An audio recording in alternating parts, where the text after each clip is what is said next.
Somewhere beneath the rubble of a dying city, in a concrete room the size of a prison cell, a man who once danced at Hitler's table was being dragged back in chains. He had medals, he had connections, he had married into the most powerful family in the Third Reich, and none of it saved him. This is not a story about a hero. It is not a story about a villain in the traditional sense either. It is something stranger, and in many ways more disturbing. The story of a man who climbed every rung of a corrupt ladder, used every person he ever met, survived every battle and every court-martial, and still ended up face down in the garden of a burning chancellery, while the man he served turned a deaf ear to the woman who pleaded for his life. Hermann Fegelein was born into horses and ambition, and he died in disgrace. But the life he lived between those two moments reads like a document of how evil systems reward the morally empty, promote the dangerously flexible, and ultimately consume even their most loyal servants when the bill finally comes due. If you have ever wondered what it looks like when a man with no principles navigates the most ruthless institution in modern history and almost wins, then stay with us, because this story is about more than one man. It is about what happens to ambition when it has no anchor. It is about the machinery of war crimes dressed in riding boots and ceremony. It is about a system that gave medals for massacres and promotions for betrayal, right up until the moment it shot you for desertion. 3 hours from now, you will understand not just who Hermann Fegelein was, you will understand how he was possible. If this documentary means something to you, if this kind of deep, meticulously researched history is the kind of content you want more of, consider sharing this with someone who loves real history. Not the textbook version, the raw, complicated, human version. It matters that these stories are told honestly. Now, let us begin. Chapter 1. The Boy in the Stables. There is a version of Hermann Fegelein's story that begins with horses. That is, in a strange way, both the most honest and the most misleading place to start. Honest, because the riding school his father built in Munich was genuinely the foundation upon which his entire career was constructed. His access to power, his early connections, his identity. Misleading, because it makes the story sound pastoral, almost romantic, before the reader arrives at what comes next. Hans-Georg Otto Hermann Fegelein came into the world on the 30th of October 1906 in the Bavarian city of Ansbach. His father, a retired military officer with the rank of Oberleutnant, moved the family to Munich and, in 1926, established a riding institute that would become far more than a training school for equestrians. The Reitinstitut Fegelein, the Fegelein Riding Institute, became a meeting place, a networking hub, a physical asset that the young Hermann would leverage in ways his father almost certainly never anticipated. In the Germany of the 1920s, ambition required a platform. Young Hermann had one ready-made. From boyhood, he was learning not just how to control a horse, but how to read a room, how to present himself, how to make people feel that he was exactly what they were looking for. His contemporaries later recalled a young man with a boyish face and easy charm, someone who could be funny, magnetic, and deeply attentive to whoever happened to hold power in the room at any given moment. These were not incidental traits. They were survival mechanisms dressed as personality. In 1925, Fegelein enlisted in Cavalry Regiment 17 of the German Army, the Reichswehr, beginning what should have been a conventional military career. He served his time and then transferred to the Bavarian State Police in Munich, working as an officer cadet from 1927. What ended that posting was not heroism or voluntary resignation. Records show that in 1929, Fegelein was caught stealing examination solutions from a superior officer's office. He left the police. The official communication described his departure as for family reasons. Fegelein himself would later claim he had left entirely of his own accord to better serve the Nazi movement. This small moment, this early act of theft, covered with a convenient lie, is a perfect window into the man he would become. It was through the Riding Institute that Fegelein crossed paths with Christian Weber, one of the earliest members of the Nazi Party and an influential figure in Munich's political underworld. Weber was a man who understood the value of physical institutions, and he recognized immediately that the Fegelein School, with its horses, its training facilities, its social connections, could be extraordinarily useful. The institute was made available to the SS as a meeting place, The horses were used by equestrian units of both the SA and the SS. Young Hermann watched how power worked, and he decided he wanted some of it. In 1930, he joined the Nazi Party and the SA. On the 10th of April 1933, he formally transferred to the SS with membership number 66,680. He was 26 years old, and the clock on his remarkable, terrible ascent had just begun to tick. What is important to understand about the world Fegelein was entering is that the SS, in those early years, was simultaneously a criminal organization with ceremonial dressing and a fast track for men with the right combination of ambition, pliability, and physical presentation. Fegelein had all three in abundance. He worked as an instructor at the Riding Institute, became the leader of the SS equestrian group based at the facility, the SS Reitersturm, and by the mid-1930s had taken over full administration of the school from his father. He was no longer just an employee. He was a stakeholder, an operator, a man building something, and what he was building was access. By the mid-1930s, the institution Fegelein's father had built with modest equestrian ambitions was receiving annual contributions of more than 100,000 Reichsmarks from SS sources connected to Christian Weber. The horses were expensive. The facilities were maintained at a level that impressed visitors, and Fegelein was the face of the entire operation, presenting himself as a serious officer, a competitive equestrian, and a loyal servant of the party.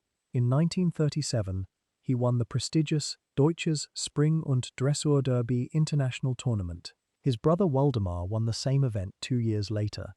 The Fegelein name was becoming associated with excellence in a world where the Third Reich was eager to project exactly that image. And then came the Berlin Olympics, and with them, the moment that would define, and in one important respect, limit, Hermann Fegelein's early relationship with the regime. Beginning in November 1935, Fegelein was tasked with overseeing the preparation of courses and facilities for the equestrian events of the 1936 Berlin Olympic Games. It was an assignment of enormous prestige. The regime wanted the Games to be a showcase of German superiority, and the equestrian events were expected to be part of that display. Fegelein threw himself into the preparation work with the kind of intensity that had by now become his signature. He was rewarded with a promotion to the rank of SS Sturmbannführer on the 30th of January 1936. There was one thing he wanted more than the promotion, however. He wanted to compete. He tried out for the German equestrian team. He was eliminated in the qualifying rounds, unable to prevail against the far stronger competition from the Kavallerieschule Hanover, the Hanover Cavalry School, whose riders went on to win all the equestrian gold medals at the Games. The man who had prepared the arenas, overseen the facilities, and positioned himself as the face of German equestrian ambition was watching from the sidelines when the medals were distributed. It was a small failure in the grand machinery of events, but for a man like Fegelein, a man for whom personal advancement was the organizing principle of his entire life, it stung. And it redirected his ambitions. If he could not conquer the sporting world, he would conquer the political one, and he had already identified the single most important patron available to him. His name was Heinrich Himmler. Chapter 2. The patron power in the Third Reich was not inherited. It was cultivated, fought over, and maintained through an intricate web of personal loyalty, useful service, and constant proximity. Heinrich Himmler, the Reichsführer SS, the head of the entire SS apparatus, was one of the most powerful men in Nazi Germany, second, in many respects, only to Hitler himself. He was also, in the ways that mattered most to a man like Fegelein, predictable. Himmler had a documented weakness for men who flattered his vision, performed competently in the roles he assigned them, and showed absolute personal deference. Fegelein understood this with an almost clinical precision. He played the role of the loyal, impressive, boyishly charming subordinate, with what contemporaries would later describe as uncommon skill. The critical appointment came on the 25th of July 1937. By special order, Himmler created the Hauptreitschule München, the SS mine riding school in Munich, directly from the facilities of the Fegelein Family Riding Institute. Fegelein was named its commander on the same day and was promoted to the rank of SS Standartenführer. At 30 years old, he commanded a prestigious SS institution with a generous budget, excellent staff, and direct patronage from the most powerful policeman in Germany. What this appointment represented was more than a career milestone. It was adoption. Contemporaries, historians, and those who observed the relationship at close range all describe Himmler's attitude toward Fegelein as something approaching paternal. Himmler granted him the best assignments, the best staff, generous budgets. He appeared to take genuine pleasure in Fegelein's social success, his equestrian victories, his growing reputation within the SS. When Fegelein later faced serious misconduct allegations, it was Himmler who personally quashed the investigations, not once, but repeatedly. The protection was extraordinary in its scope and its consistency. It is worth pausing here to ask why. What did Fegelein offer Himmler that so many other ambitious SS officers could not? The answer, based on what contemporaries and historians recorded, appears to be a combination of factors. Fegelein was charming in a way that Himmler, who was stiff and formal and deeply insecure about his own presentation, was not. Fegelein could work a room. He could drink, joke, tell stories, dance, and make senior figures feel at ease. Skills that were useful at the social events the Nazi leadership depended on for alliance building. He was physically impressive, connected to the equestrian world that Himmler idealized as a symbol of Aryan martial tradition, and he was unconditionally available, willing to do whatever was required, to go wherever he was sent, to carry out whatever orders arrived. That final quality was, of course, the most dangerous one. In 1939, Germany invaded Poland, and the machinery of what the regime called its special tasks began to operate in earnest. Fegelein was given command of the SS Totenkopf Reiterstandarte, the Death's Head Horse Regiment, which arrived in Poland shortly after the end of the Polish campaign.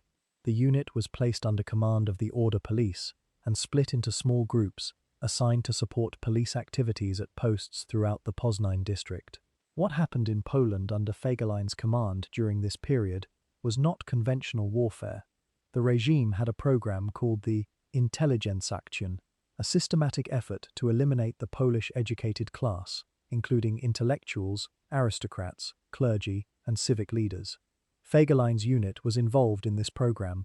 On the 7th of December 1939, the unit participated in the mass killing of approximately 1,700 people in the Campinos forest, men and women whose only crime was that they were considered too educated, too connected, too influential to be allowed to survive in an occupied Poland.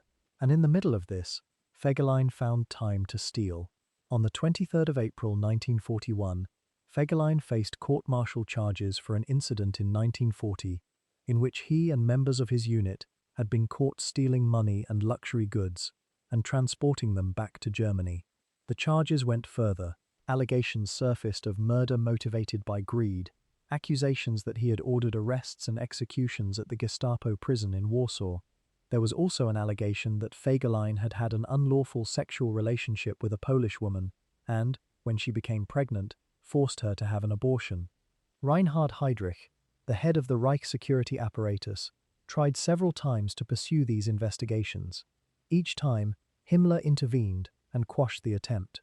The court-martial was dissolved by direct order from the top. A man with no protector would have faced serious consequences. Fegelein was, by contrast, untouchable, and he knew it. This knowledge, that he could act without consequence, that the safety net of Himmler's patronage would catch him, appears to have shaped his behavior in the years that followed, in ways that were simultaneously bold and reckless. He was not a man who learned restraint from close calls. He was a man who learned, repeatedly, that close calls were not something that applied to him. Not yet, anyway.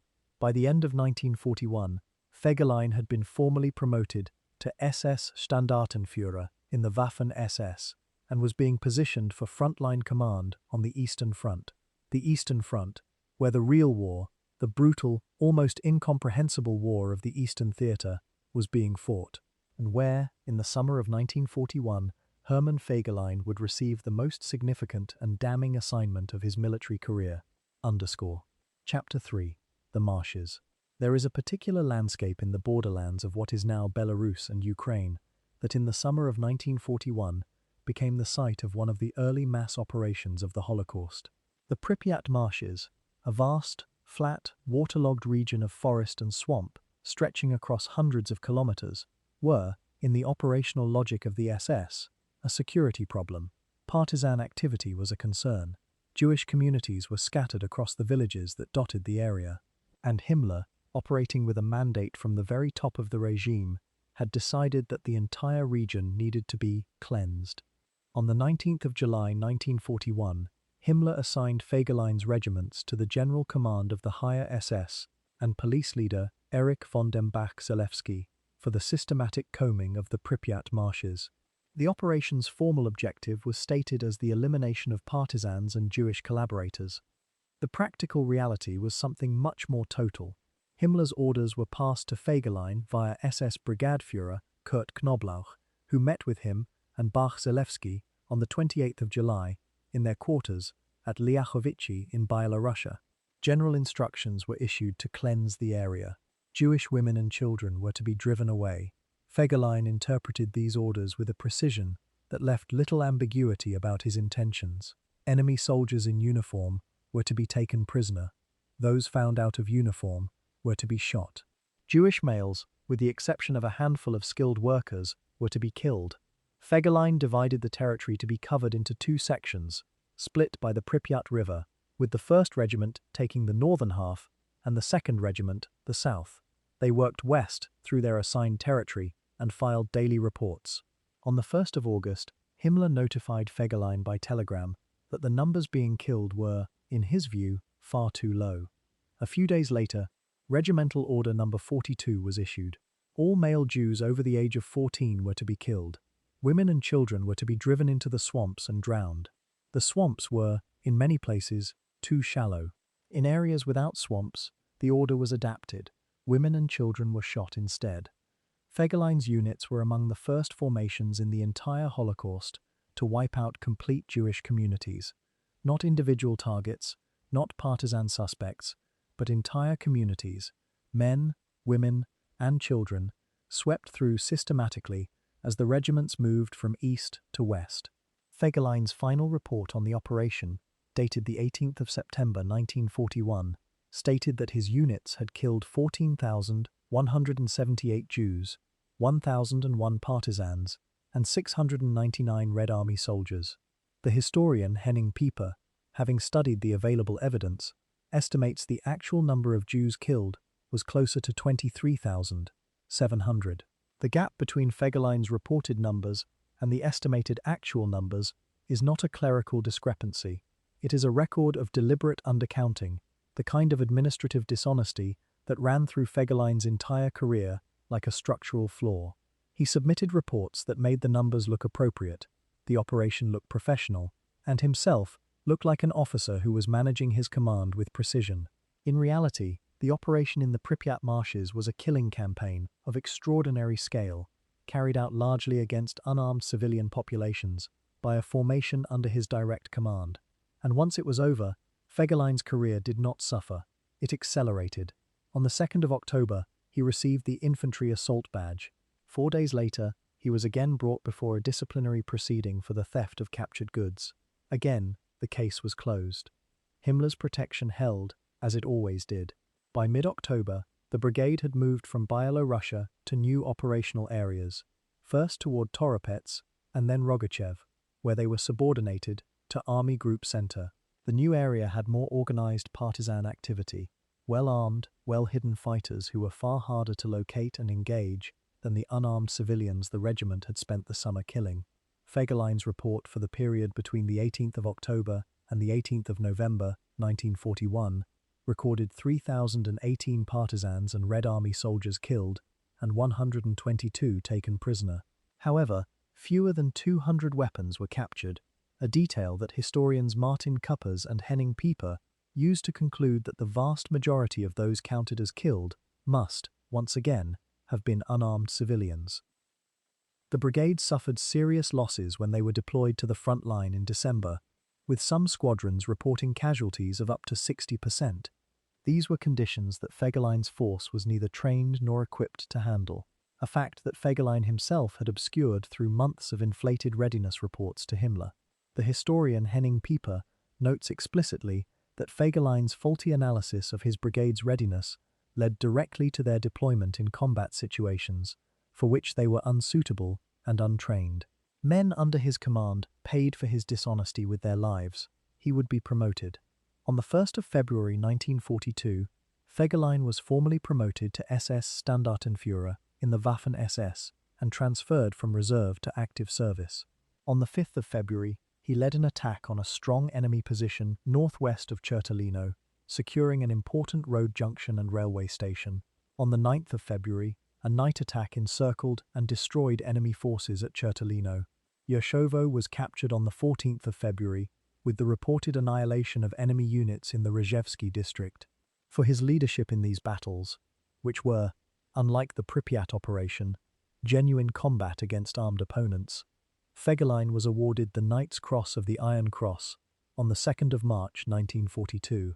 The system was working exactly as designed. Participation in mass atrocities brought medals. Combat performance brought more medals. Theft was excused.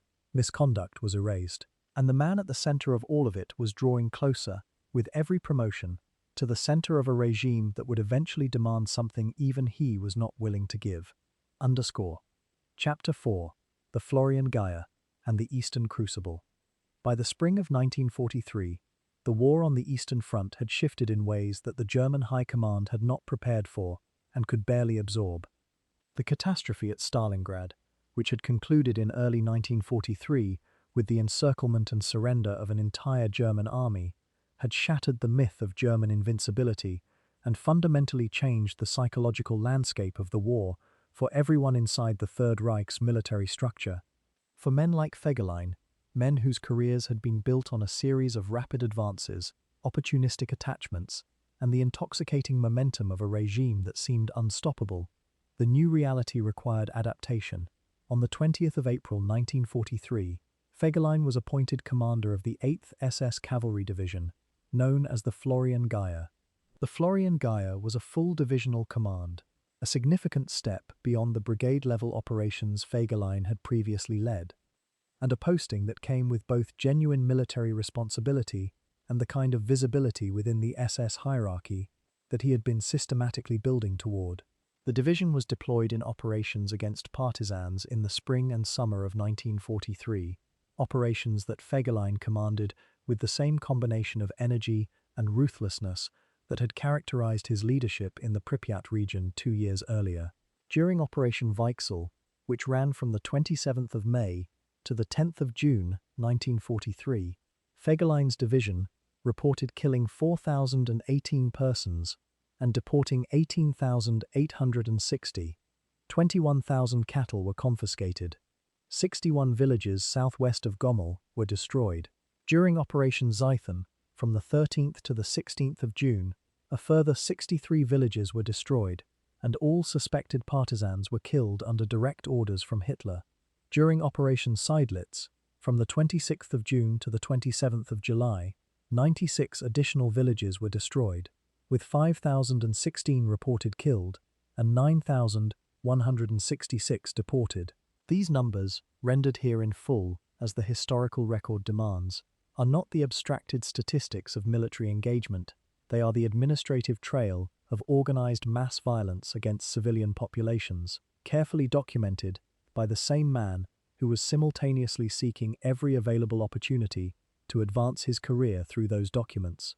The summer and autumn of 1943 also brought genuine conventional combat. The Florian Gaia was deployed in defensive operations against massive Soviet attacks in August and September. Between the 26th of August and the 15th of September, the division repulsed 5 attacks of divisional strength and a further 85 attacks of battalion strength. The heaviest fighting occurred on the 26th of August, near Bespolovka, and on the 28th of August, when the division halted a Soviet breakthrough at Bolshaya Gomulka. Fegelein led a counterattack on the 8th of September, recapturing the height marked on military maps as 199.0 at Verkhny Bishkin. On the 11th of September 1943, during these defensive battles, he was awarded the Close Combat Clasp in bronze. 19 days later, on the 30th of September, Fegelein was severely wounded and hospitalized. He received the German Cross in gold on the 1st of November 1943 during his convalescence. The wounds were serious enough that Fegelein's days as a frontline combat officer were effectively over. But Heinrich Himmler had not forgotten his golden boy. While Fegelein recovered, Himmler was preparing a role for him that would be, in career terms, the most consequential of his life. Not a divisional command, not a field posting, not another anti-partisan sweep in the forests of Byelorussia.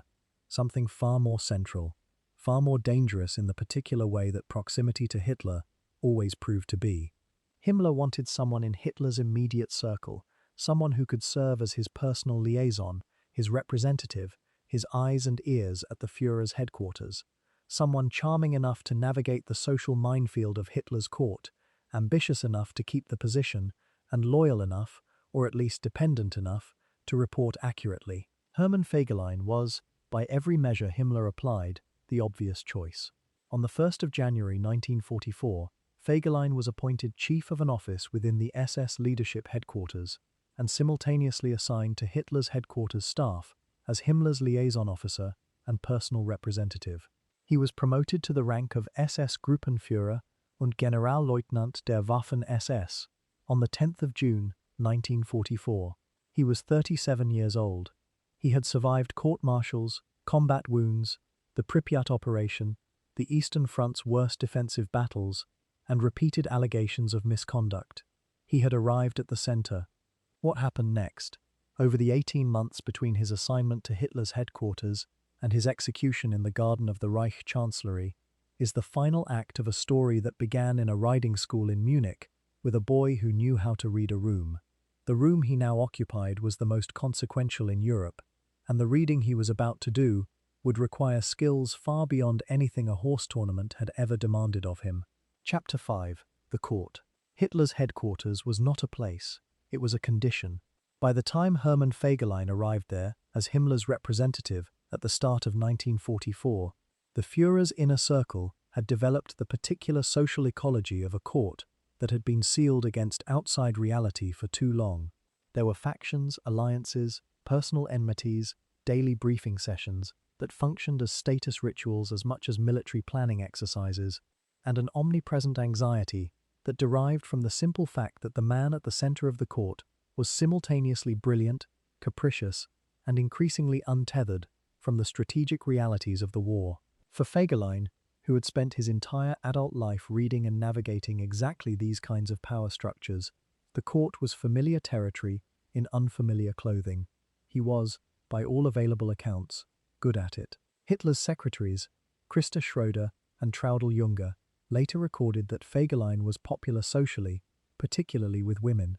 He could be funny, animated, and genuinely charming in social situations, which made him useful in a court where Hitler himself was emotionally distant and socially withdrawn.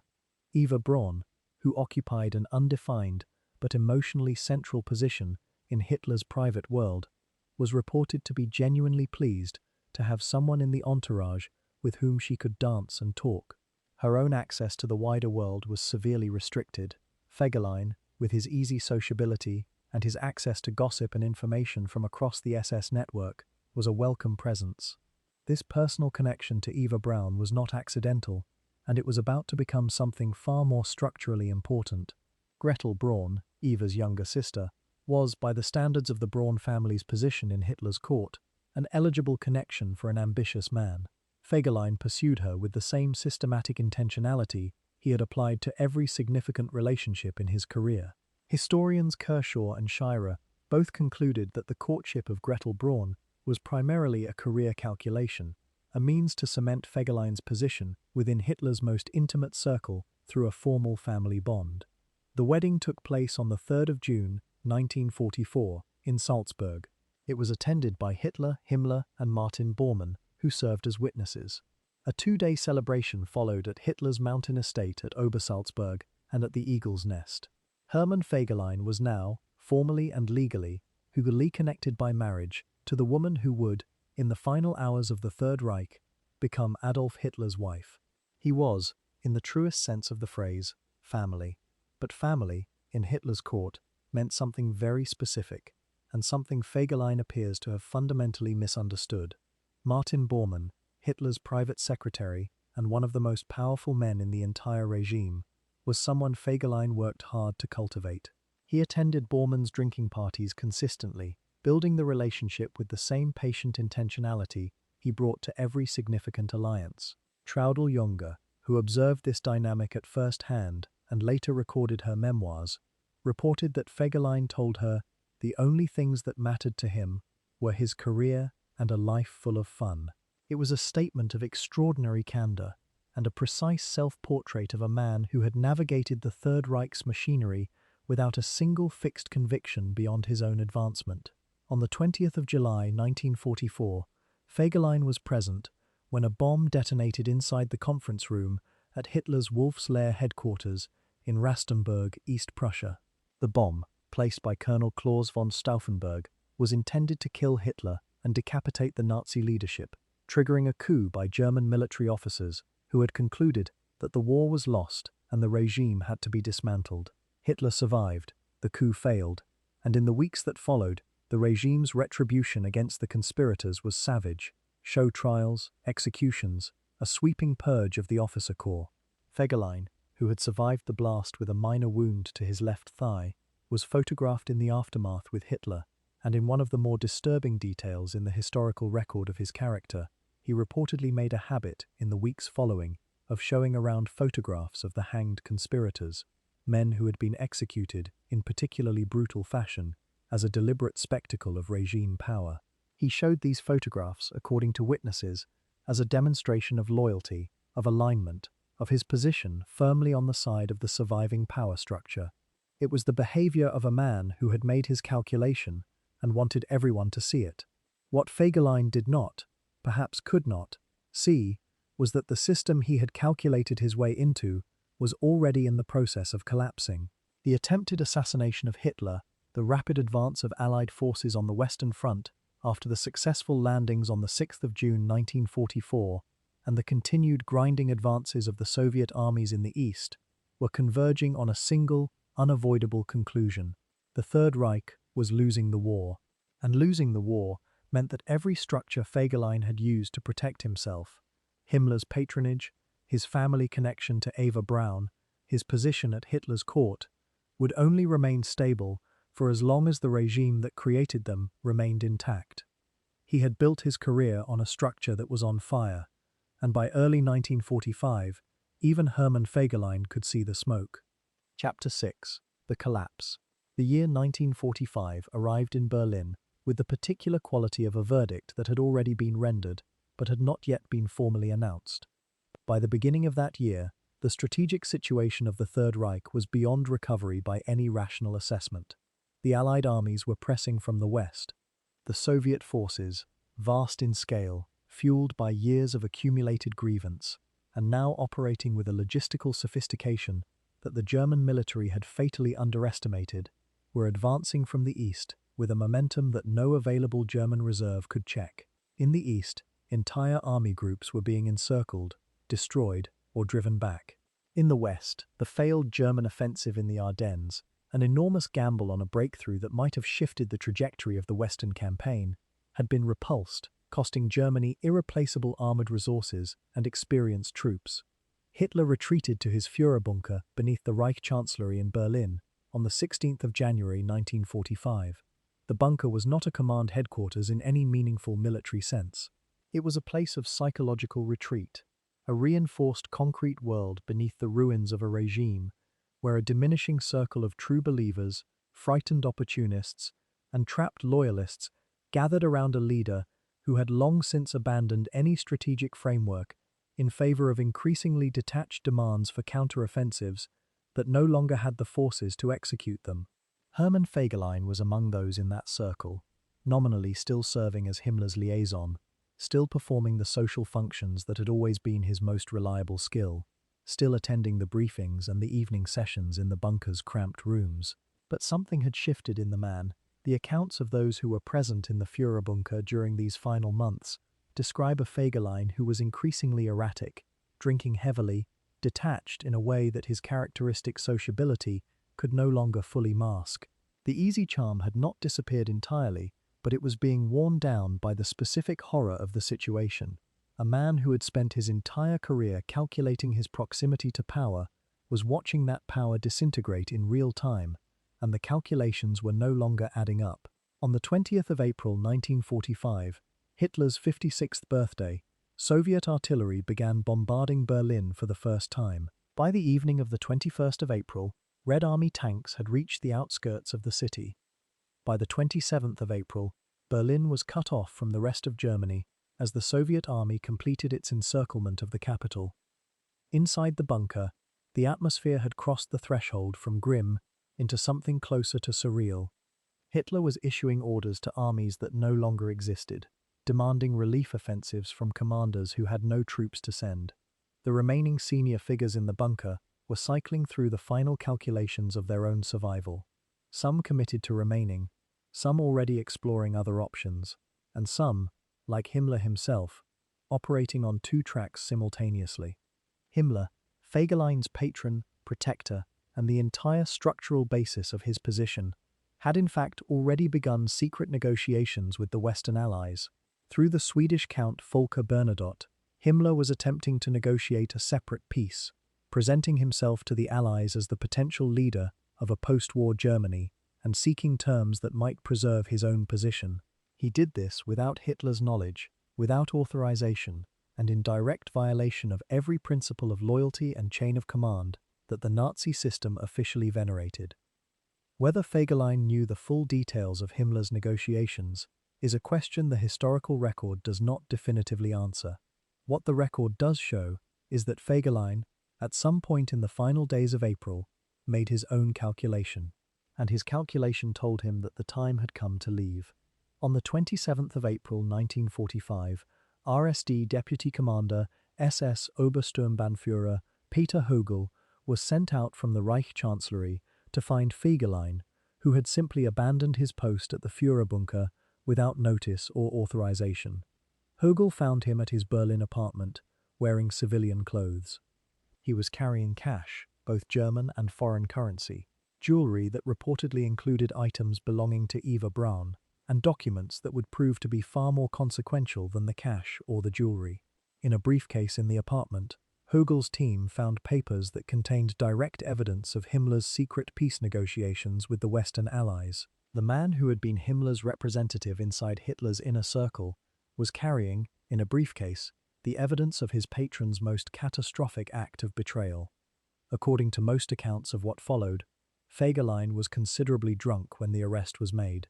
He was taken back to the Führerbunker and placed in a makeshift cell. He had been, until hours earlier, the brother-in-law of the woman Hitler was about to marry. He had been, for more than a year, one of the most socially visible figures in Hitler's court. He had medals, rank, connections, and family. None of it mattered now. The briefcase had changed everything. On the evening of the 28th of April, Hitler received confirmation via a BBC broadcast of a Reuters news report about Himmler's negotiations with the Western Allies through Count Bernadotte.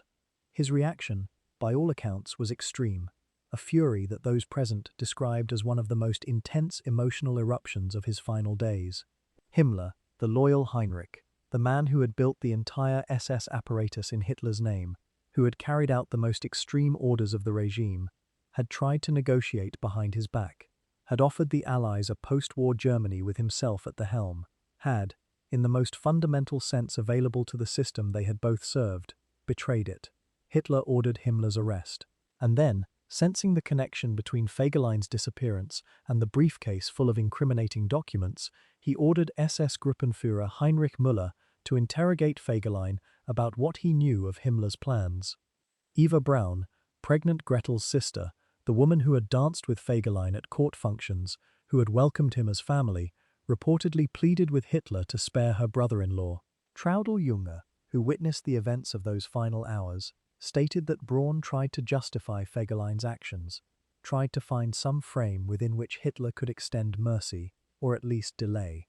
It did not work. According to Otto Günscher, Hitler's personal adjutant, Hitler initially ordered Fegelein transferred to Kampfgruppe Monke, a frontline unit still fighting in the ruins of Berlin, to give him the opportunity to prove his loyalty in combat.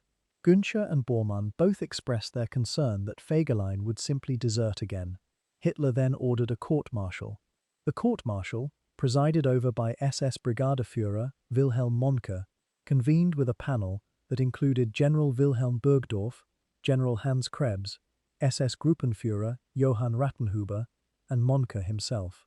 What they found when they attempted to conduct the proceedings was a defendant who was still heavily intoxicated, crying, vomiting, unable to stand, and at one point urinating on the floor. Fegelein refused to accept that he owed any account to Hitler, stating that he was responsible only to Himmler. Mohnke, who later told journalist James P. O'Donnell about the proceedings, was in a legal and procedural bind. German military and civilian law both required that a defendant be of sound mind and capable of understanding the charges against them. Fegelein was, in Mohnke's assessment, in no condition to stand trial. Mohnke closed the proceedings and transferred the defendant to the security of General Rattenhuber's squad. He never saw Fegelein again. What happened in the garden of the Reich Chancellery on the 28th of April 1945, in the early hours of a morning when Berlin was being reduced street by street, was carried out without ceremony, without official record, and without the witnessing formalities that even a wartime execution was supposed to require.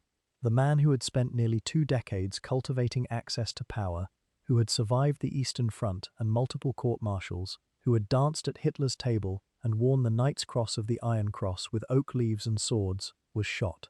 Traudl Junger's words, recorded in her memoirs, are the description that history has most frequently settled on. He was shot like a dog. Chapter 7. The Man Behind the Medals. There is a version of Hermann Fegelein that the official photographs always showed, upright, uniformed, decorated, radiating the particular confidence of a man who had arrived somewhere worth arriving. The medals were real. The Knight's Cross with oak leaves and swords was one of the highest decorations the Third Reich awarded, and Fegelein had earned components of it in genuine combat. The Eastern Front, whatever else it was not a place where decorations could be entirely faked. The ground itself had a way of exposing men who couldn't function under pressure. Fegelein had functioned. He had led counterattacks. He had held lines.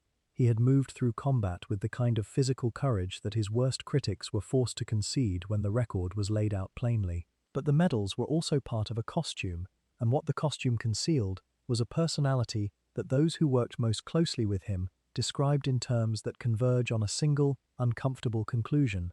The man inside the uniform had no fixed identity at all, only a series of performed ones, each tailored precisely to whoever was watching.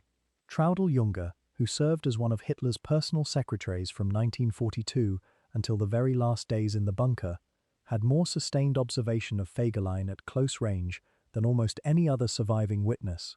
Her memoirs, recorded and published decades after the war, describe a man who was genuinely funny in social situations, someone who could make even the rigid, humorless atmosphere of the Führerhauptquartier feel briefly lighter. But she also noted something that runs under that charm like a cold current. Fegelein had what she described as an instinctive, almost animal sensitivity to the emotional temperature of any room he entered. He knew, without being told, who was in favor and who was not. He knew which alliances were strengthening and which were fraying. He adjusted himself accordingly, in real time, with a fluency that went beyond ordinary social skill into something closer to psychological mimicry. She said it directly in her memoir.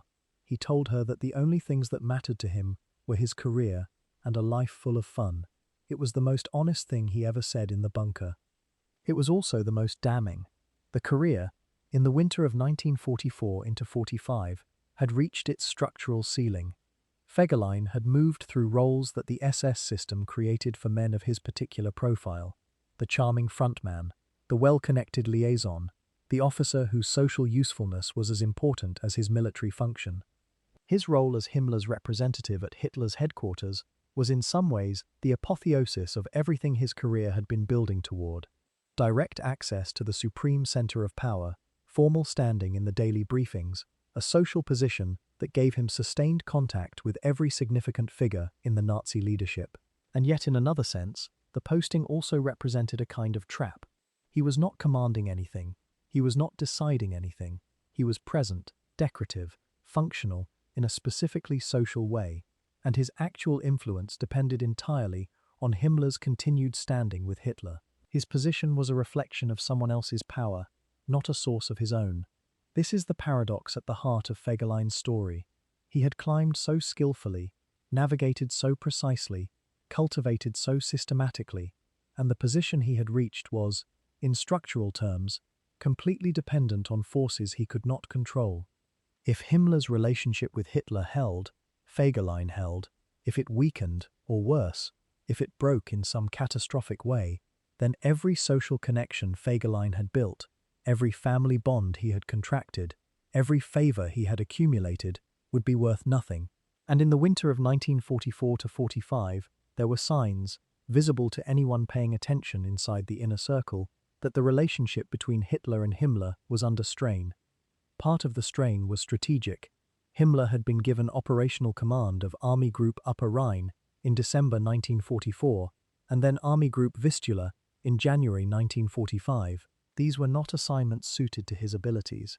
Himmler was an administrator and a bureaucrat of extraordinary effectiveness, the architect of the SS's vast institutional apparatus. But he was not a battlefield commander, and his performance in both roles was poor. Hitler was disappointed. Himmler was aware of Hitler's disappointment. And somewhere in that gap between expectation and performance, the seeds of Himmler's eventual decision to pursue separate peace negotiations were germinating. Fegelein, as Himmler's representative, would have been aware of the general contours of this deterioration. The mood shifts, the changed tone of Hitler's references to Himmler in conversation, the growing frequency of complaints about the performance of SS formations. He was too observant not to notice, and what he appears to have noticed, sometime in the early months of 1945, was that the structure he had spent his career building was showing serious cracks. The question was, what to do about that observation. The answer, for a man like Fegelein, was to look for options. His drinking had increased notably over the winter of 1944–45. Multiple witnesses, Jung among them, recorded this as a visible change, not just in quantity, but in the quality of the drinking, the way it was being used, what it was being used to manage.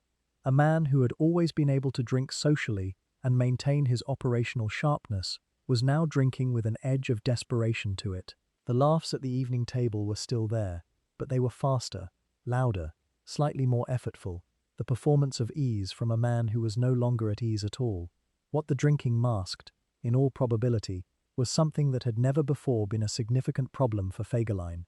Fear, not fear in the way combat soldiers experience it, that immediate, physical, manageable response to a specific visible threat.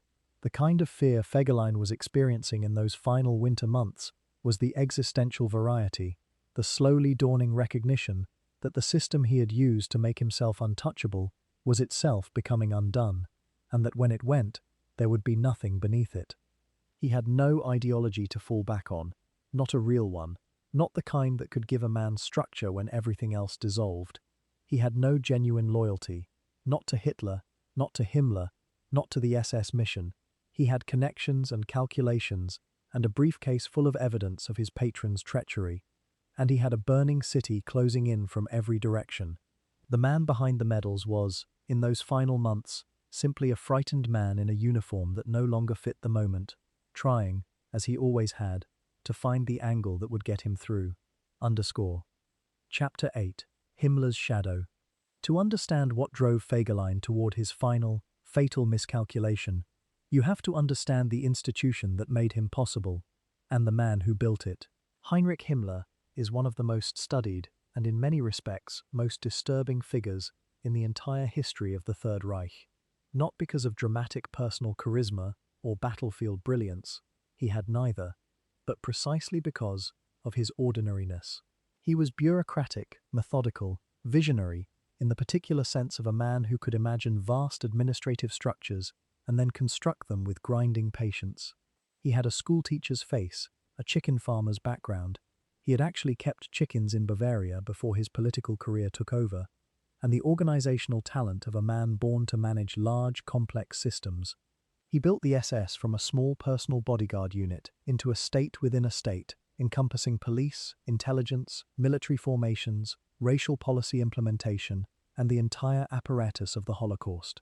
He did this not through inspiration, but through paperwork, appointments, institutional design, and an unrelenting accumulation of bureaucratic authority.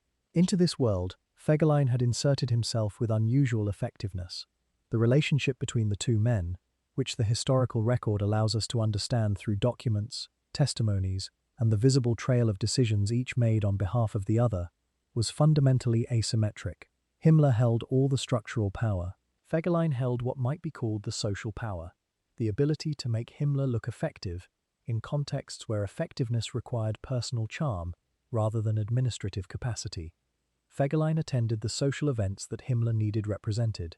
He handled relationships within the broader officer corps that required someone more personable than Himmler himself. He was, in the language of political theory, a principal's agent, operating in spaces the principal preferred not to occupy personally, but he was also, the record suggests, genuinely liked by Himmler in a way that went beyond functional utility. Multiple sources describe Himmler's attitude toward Fegelein as paternal, a word that appears repeatedly in the secondary literature on this period.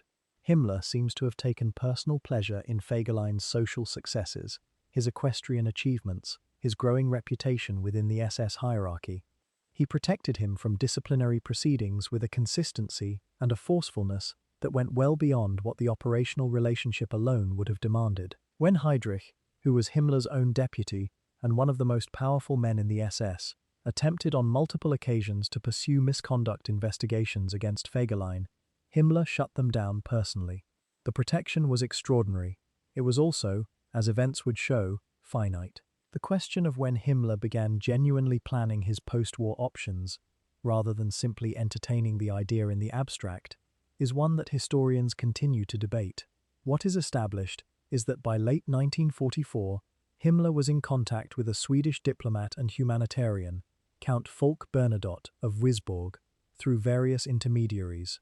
Bernadotte was at that time negotiating on behalf of Jewish organizations and the Swedish Red Cross for the release of prisoners from concentration camps, a set of conversations that would eventually result in the so-called White Buses operation, in which prisoners were transported out of the camps in the closing weeks of the war.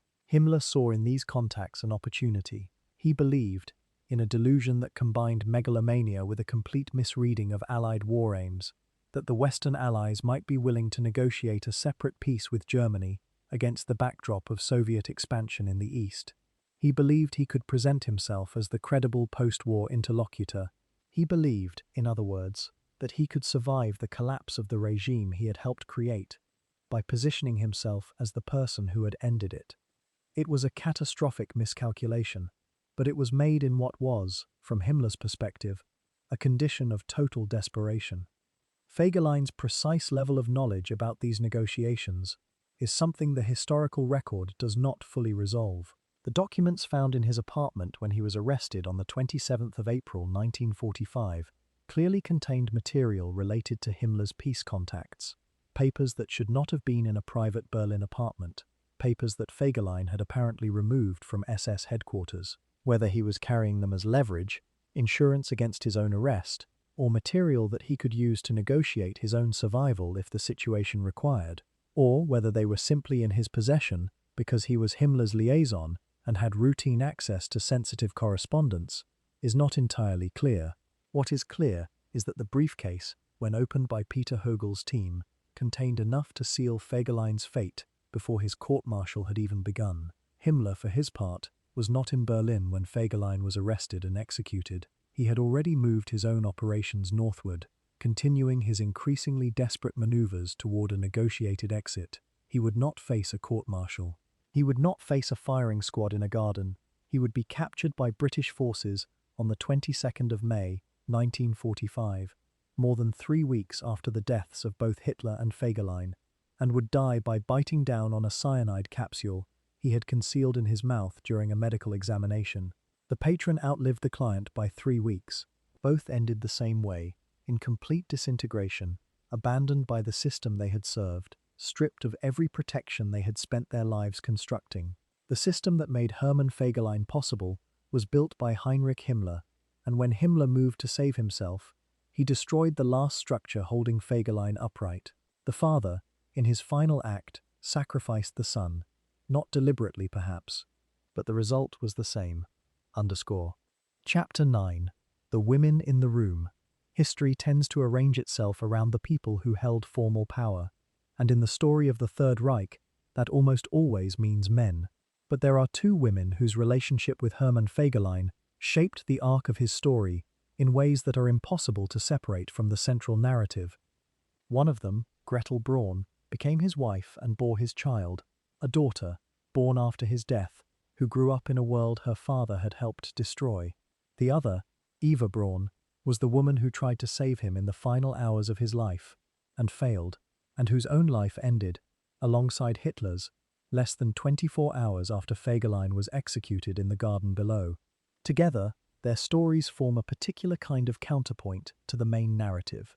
Women caught in the orbit of men whose ambitions were entirely indifferent to their well-being, navigating the same collapsing world with far fewer exits available to them. Eva Braun's position within Hitler's world is one of the most analyzed and still one of the most difficult to fully characterize relationships in the entire history of the Third Reich. She had been with Hitler since the early 1930s, introduced to him as a young photography assistant in the studio of Heinrich Hoffmann, Hitler's personal photographer. Over the years, the relationship deepened, though Hitler kept it almost entirely private. She was never acknowledged publicly, never appeared at official functions in any formal capacity, and for much of the German population existed, if at all, only as a rumor. At Obersalzberg and at the Berghof, Hitler's mountain retreat, she occupied a more visible social role, hosting guests, spending time with the inner circle, building the specific kind of domestic presence that Hitler, for all his distance and unpredictability, appears to have genuinely valued. She was loyal to him in a way that the historical record shows clearly, and which historians from Ian Kershaw to Heike Gertemaker have examined at length. Loyal in the way that a person can be loyal to someone they have decided to love, regardless of what that love costs them. Her relationship with Fegelein was warm, built on real social affinity.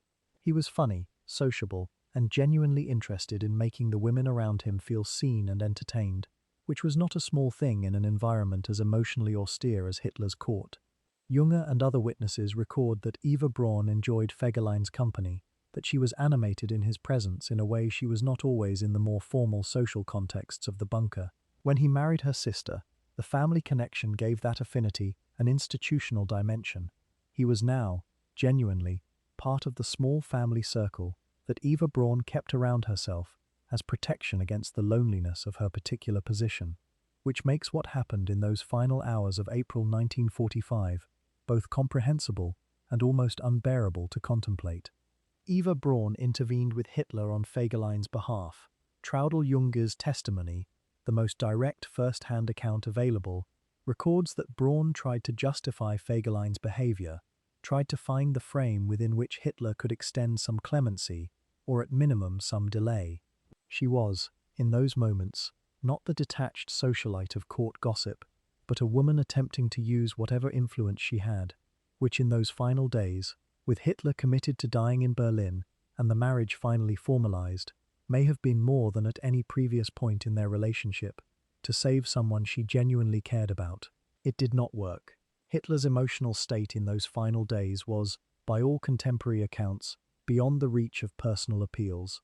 The betrayal by Himmler, the man Hitler had trusted, the man who had built the SS in his name, had closed something in him. The war was ending in total catastrophe. The city above the bunker was being reduced to rubble, and Fegelein, who had deserted, who had been found in civilian clothes with foreign currency and incriminating documents, who had declared at his court-martial that he owed loyalty only to Himmler, the man who had just betrayed Hitler, was, in the emotional logic of those final hours, a symbol of everything that had failed. Eva Braun's plea could not compete with that symbolism.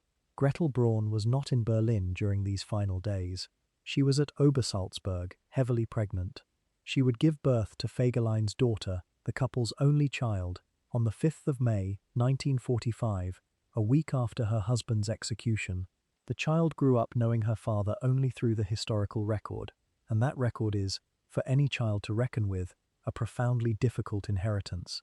The violence, the corruption, the war crimes committed by his formations in the Pripyat marshes, and in the operations of 1943 in Byelorussia, all of it a documented part of who her father was, what he participated in, what he ordered and enabled. What these two women share, across their very different positions in this story, is the specific experience of being caught in a system that treated their proximity to powerful men as their defining characteristic. Eva Braun was acknowledged as Hitler's companion only in the final hours of his life, in a ceremony that took place in a bunker while Berlin burned above them. Gretel Braun was a young widow with an infant daughter before the war was even formally over, married to a man whose primary motivation for the marriage, the historical record strongly suggests, was career advancement. Their experiences are not the center of this story, but they are a part of it, the human cost that runs alongside the institutional one, the lives that were shaped and in some cases destroyed by the choices of a man who, by his own admission, had no priority beyond his career and his enjoyment. The women in the room were watching, the room was on fire, and the man they had trusted, in their different ways, was already gone. Chapter 10. What the medals cost. Every decoration in the German military system of the Second World War came with a citation, a formal document describing the action or service for which the award was being made. Fegelein's decorations were numerous and spanned a significant portion of the highest awards the Third Reich offered. The Knight's Cross of the Iron Cross, awarded on the 2nd of March 1942. The Oak Leaves to the Knight's Cross, awarded on the 2nd of December 1943. The Swords to the Knight's Cross with Oak Leaves, awarded on the 30th of July 1944. One of the highest decorations available, presented to fewer than 160 people across the entire German military during the war. Each award came with a narrative of military excellence, of decisive leadership, of personal courage under fire, and each narrative was, in its own way, accurate. There were actions in the record that justified the decorations, moments of genuine military effectiveness in brutal conditions on the Eastern Front. But the decorations existed alongside another record that the citations did not mention. The same formations that Fegelein commanded when he was earning his Knight's Cross were the formations that, in the summer of 1941, carried out systematic mass killings in the Pripyat marshes that left an estimated 23,700 people dead. The same officer who led the counterattack at Chertolino and held the line at Bespolovka was the officer who, per Regimental Order No. 42, directed that women and children were to be driven into swamps and in areas without swamps, shot. These two records, the military one and the atrocity one, are inseparable because they belong to the same man, leading the same formations, operating within the same institutional framework, during the same months and years. This is the specific historical and moral difficulty that Fegelein's story poses for anyone who engages with it seriously. It is relatively simple, psychologically, to understand a person who is consistently one thing, consistently courageous, or consistently cruel, or consistently cowardly. The human mind organizes itself around categories, and categories require consistency. Fegelein resists categorization in this convenient way. He was capable of genuine military performance in conditions of real danger. He was also capable of authorizing, implementing, and documenting mass violence against people who posed no military threat whatsoever. Both of these things are true, simultaneously, about the same person. The decorations represent the first truth. The Pripyat reports represent the second. The historical record holds both, and the responsible approach to that record is to hold both simultaneously, rather than resolving the tension by emphasizing one at the expense of the other. What the medals cost, in the most direct, material sense, is calculable, if incompletely. Fegelein's final operational report for the Pripyat Marshes campaign, dated the 18th of September 1941, reported 14,178 Jewish victims. The historian Henning Pieper's assessment, based on a more complete reading of the available documentation, places the actual figure closer to 23,700. The operations of the 8th SS Cavalry Division under Fegelein's command in the summer of 1943, Operations Weichsel, Zeiten, and Seydlitz, reported killing more than 9,000 persons across the three operations, deporting more than 27,000, and destroying more than 220 villages. These numbers, are the administrative sediment of organized mass violence against civilian populations, documented in military reports, processed through a bureaucratic system, awarded citations and commendations at various levels of the chain of command. The question of whether the men who carried out these operations understood them as criminal in the sense that post-war tribunals would determine them to be, is, historically, complex. The Nuremberg Principles, which established the post-war legal framework for war crimes and crimes against humanity, did not exist at the time these operations were conducted. The men who carried them out were operating within a legal and institutional framework that not only permitted but rewarded the killing of civilian populations, defined as enemies by race, political affiliation, or perceived partisanship. This does not render the actions less criminal by any subsequent moral or legal standard, but it does mean that the psychological experience of the men who carried them out, their sense of whether they were doing something wrong, their internal registration of the acts they were performing, cannot simply be assumed to match the post-war moral consensus. What we can say, based on the available record, is that Fegelein never expressed doubt, never recorded hesitation, and never showed any sign of psychological conflict about the operations his formations conducted against civilian populations. He filed the reports. He received the decorations. He moved on. In the autumn of 1943, recovering from the wounds he sustained in conventional combat in September, Fegelein wrote to Himmler, a letter of the kind that their relationship produced regularly, half personal and half professional, the kind of correspondence between two men who had developed something like genuine mutual regard within a system that regarded human life as a resource to be optimized. The tone of the letter was warm. The concerns were operational and personal. There was no reflection on what the previous 2 years had cost the people his formations had moved through. The man the war made visible was already fully formed by the time the decorations started arriving. Chapter 11. The Final Calculation. On the 27th of April 1945, at some point in the late morning or early afternoon, the precise timing is uncertain across the surviving accounts, Hermann Fegelein made the decision that would end his life. He was not, in the strictest sense, deserting. Or rather, the decision he made was not simply about leaving a post. It was a calculation of a very particular kind, the final iteration of the same calculation he had been performing his entire life. The constant assessment of risk and reward, proximity and exposure, protection and liability. The calculation this time told him that the bunker was a trap, that anyone who remained would die there, either in the final Soviet assault on the city or in the particular psychological catastrophe of a regime's last hours, when men turned on each other in the absence of any common enemy worth fighting. He had watched Himmler's position deteriorate. He had presumably been aware, at least in general terms, of his patron's contacts with the Western Allies. He had the documents. He had the cash, both German marks and foreign currency. He had the jewelry, including, according to various accounts, pieces that belonged to Eva Braun. And he had an apartment on the Bleibtreustrasse in the Charlottenburg district of Berlin, a few kilometers from the Reich Chancellery.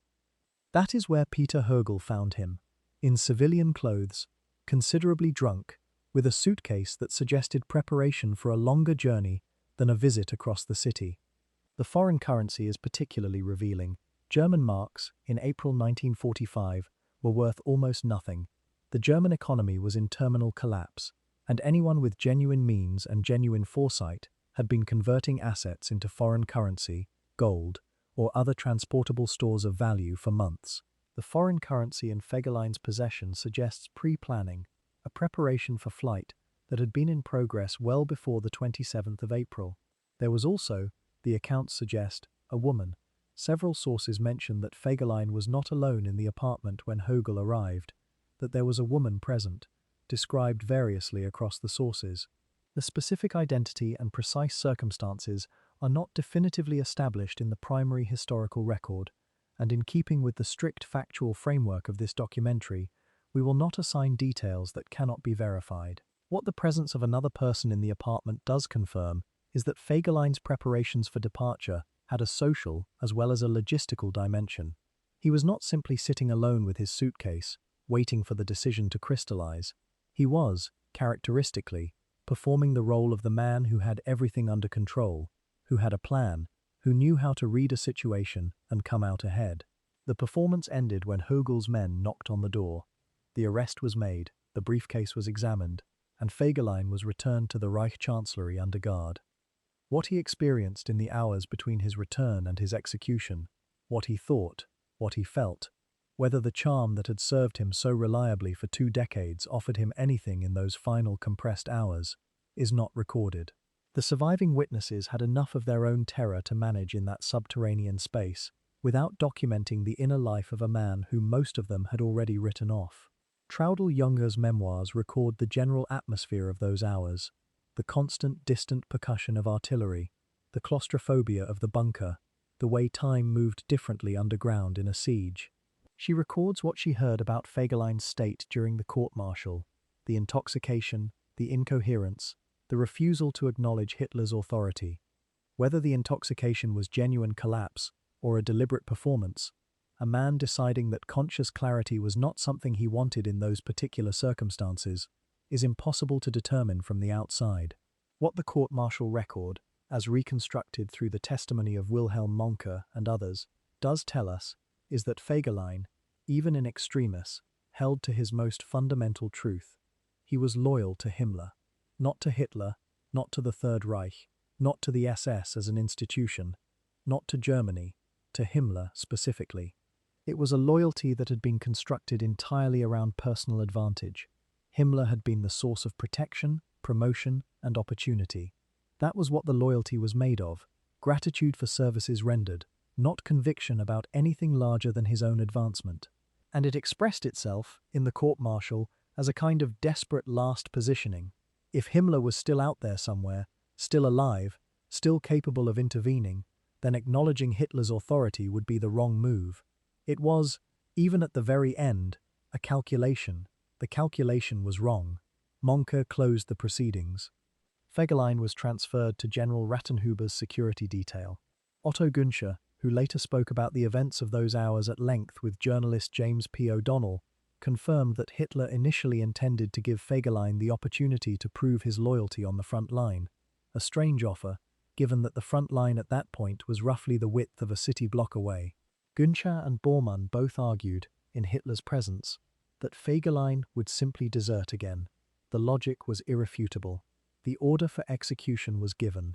In the garden of the Reich Chancellery, on the 28th of April, 1945, in the early hours of the morning, the man who had spent nearly 2 decades calculating his way through the Third Reich ran out of calculations.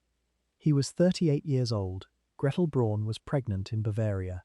The SS formations he had commanded in the Pripyat marshes and in the summer anti-partisan operations in Byelorussia had killed tens of thousands of people. He had won equestrian tournaments and sat at Hitler's table and stolen from the properties of occupied populations and survived multiple court-martials and earned the Knight's Cross with oak leaves and swords and married Eva Braun's sister and been photographed with the most powerful men in the world, and he was shot like a dog, in a garden, while Berlin collapsed above him. Chapter 12. The World He Left Behind. The 28th of April 1945 was a Monday. By the time the sun rose over Berlin, or would have, if the smoke from the burning city had allowed it, Hermann Fegelein was dead, and the Third Reich had less than 48 hours left. Hitler married Eva Braun on the evening of the 29th of April. Both took their own lives on the 30th, in the bunker, as Soviet forces fought street by street through the ruins above them. Goebbels and his wife took their own lives the following day, after the murder of their 6 children. Berlin formally surrendered on the 2nd of May, 1945. Germany's unconditional surrender was signed on the 7th and 8th of May, bringing the European war to its end. The machinery that had made Hermann Fegelein possible was, in those days, completing its own final accounting. The scale of what the Third Reich had done in 12 years of operation was only beginning, in May of 1945, to be fully understood by the wider world. The liberation of the concentration and death camps by Allied and Soviet forces from January 1945 onward had begun to reveal what the regime had built. Not just the familiar architecture of political repression and military expansion, but an industrialized program of genocide that had killed 6 million Jewish people and millions more from other targeted populations. The Pripyat Marshes operation, in which Fegelein's formations had participated as one of the early iterations of what would become total extermination policy, was one data point in a project of almost incomprehensible scale. The men who had designed and implemented that project were now being hunted, captured, tried, and in many cases executed. The Nuremberg trials, which ran from November 1945 to October 1946, established the legal framework for prosecuting crimes against humanity and war crimes that would define international law for generations. The trials prosecuted 24 of the most senior surviving figures of the Nazi regime, those who had not already died by suicide, execution, or through other circumstances. The verdicts sent 12 men to the gallows, others received long prison sentences. The legal precedents established at Nuremberg, the principle that following orders is not an adequate defense against crimes against humanity, the principle that state sovereignty does not shield individuals from accountability for systematic atrocities, became the foundation of the international human rights legal order that the post-war world attempted to construct. Fegelein had died too early to stand trial at Nuremberg. This is, in a narrow legal sense, a historical contingency, the kind of thing that feels like it should carry more moral weight than it logically can. He was not exempted from accountability by any decision of conscience or by any force external to the collapsing regime. He was exempted by the accident of timing. He was executed by the same system he had served, for reasons that had nothing to do with the atrocities he had participated in, before the mechanisms of post-war justice were established. The charges his court-martial addressed were desertion and suspected complicity in Himmler's treason. The crimes in the Pripyat marshes and the Byelorussian operations were never formally adjudicated in his case, because he was never present in a post-war court. The world he left behind was attempting, in the wreckage of May 1945, to rebuild from almost nothing. Germany was divided into 4 occupation zones. The physical infrastructure of Berlin, the city where Fegelein had met his end, was devastated. The streets full of rubble from 2 years of bombing and the final battles. Millions of displaced persons moved across Europe. Former prisoners, refugees, liberated camp survivors, soldiers returning to homes that in many cases no longer existed. The political and territorial map of Europe was being redrawn in real time, with enormous consequences for the populations who lived on the redrawn lines.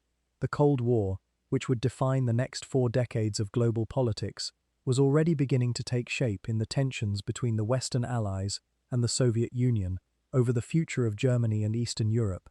And in Bavaria, in the first week of May, Gretel Braun gave birth to a daughter.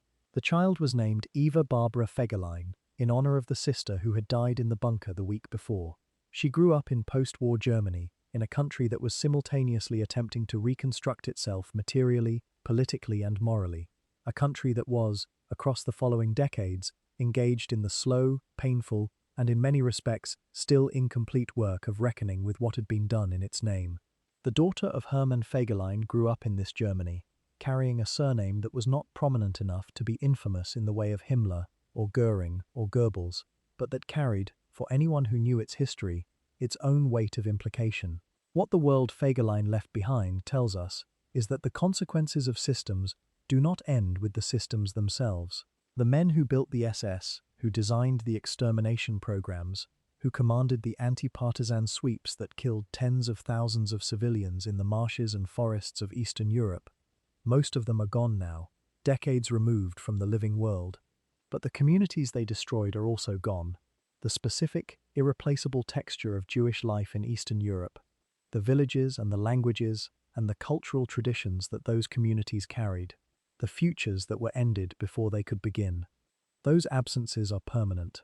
They are not restored by post-war trials, by reparations programs, by memorialization, or by documentary. These things matter. They are necessary, but they are not restorative in the way that justice is sometimes imagined to be. What they can do, what this kind of history can do, is refuse to allow the administrative tidiness of official records and military decorations to be the only account that survives. The Fegelein story has attracted significant online attention in recent decades for reasons that have relatively little to do with his historical significance, largely through his appearance in the 1944 German film about the bunker's final days, in which the Fegelein character became the subject of a widespread internet meme phenomenon.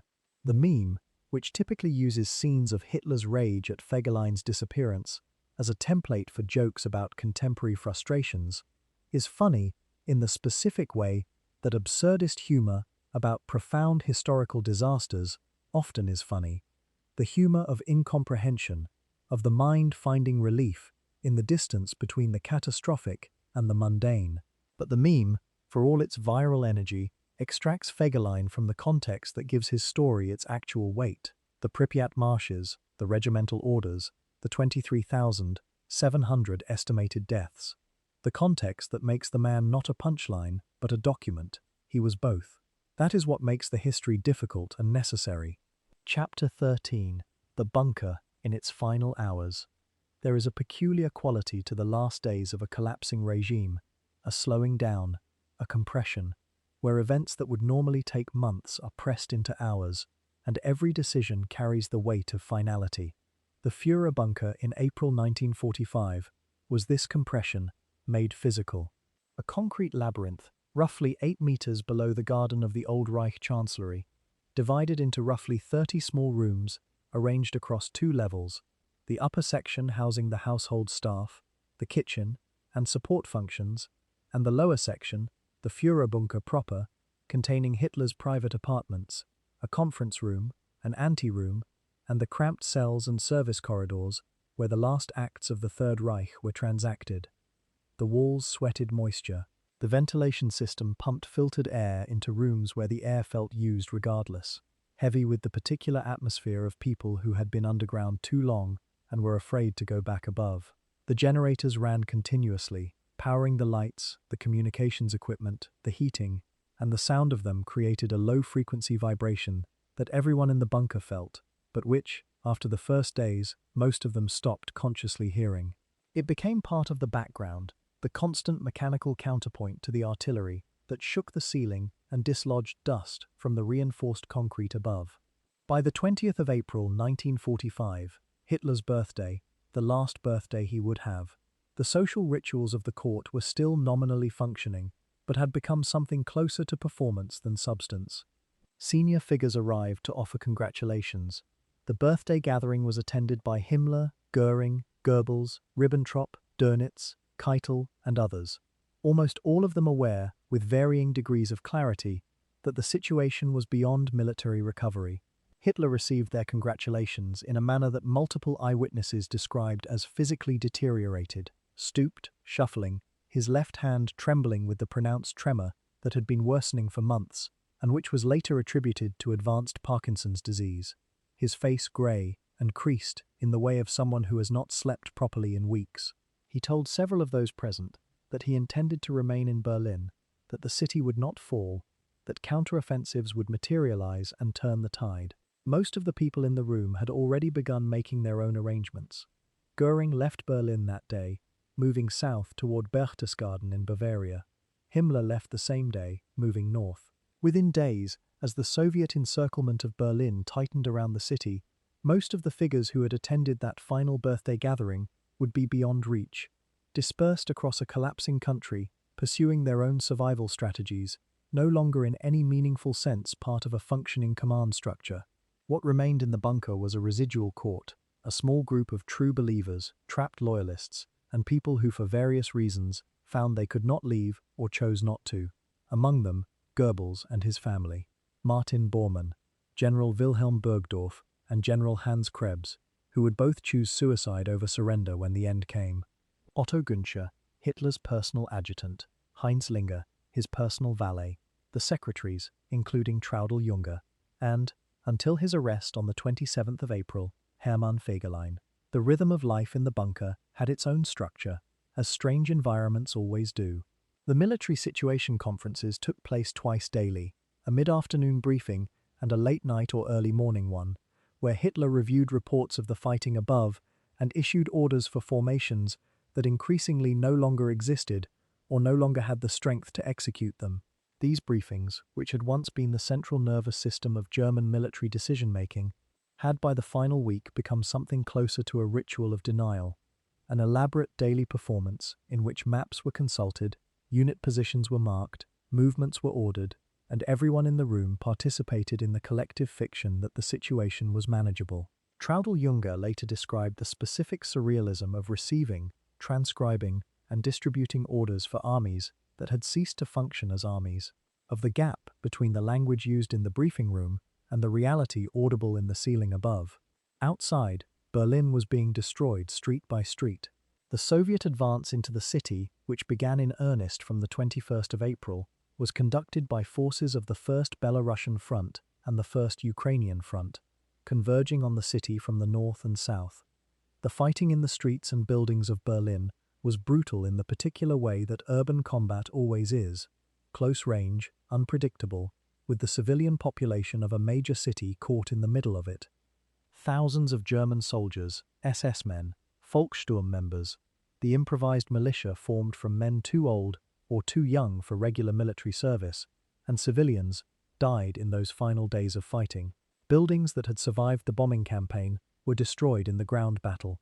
The landmarks of the German capital, the Reichstag, the Brandenburg Gate, the Wilhelmstrasse, became contested ground.